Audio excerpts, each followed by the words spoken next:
What is the craziest fantasy you were able to fulfill? I went to Pound Town with my landlord. This isn't your stereotypical landlord and story. I was 19 when I moved into my first apartment as my parents exiled me for not wanting to attend college. It was very hard times, and I did anything so that I could pay rent. This started a weird fantasy to form within me. I wanted to switch the power dynamic between my landlord and me. I felt like he held too much power, as any day if I didn't pay rent he could just evict me.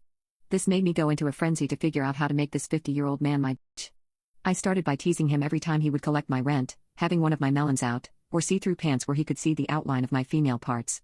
I knew this was starting to work because he would want to get drinks occasionally, which I always agreed to, and he talked to me more than any other person in the apartment complex.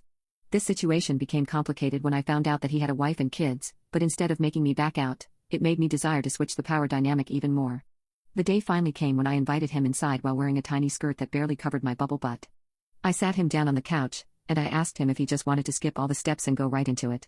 Of course, he said yes. His masculine desires could never allow him to deny such a beautiful young woman. Now you might be thinking, he has all the power. You are so wrong. I told him that before he did anything to me he had to listen to all of my commands, and he nodded. I told him to lie on his stomach as I tied his hands to the bed frame. He was under all of my control.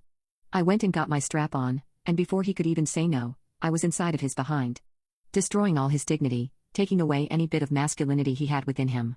I went so hard he started to cry, and this was exactly what I wanted. To be dominant, to be in charge of the situation, to have full control over what was going to happen. I absolutely loved it. Then we finished, he got changed extremely quickly and ran out of my apartment.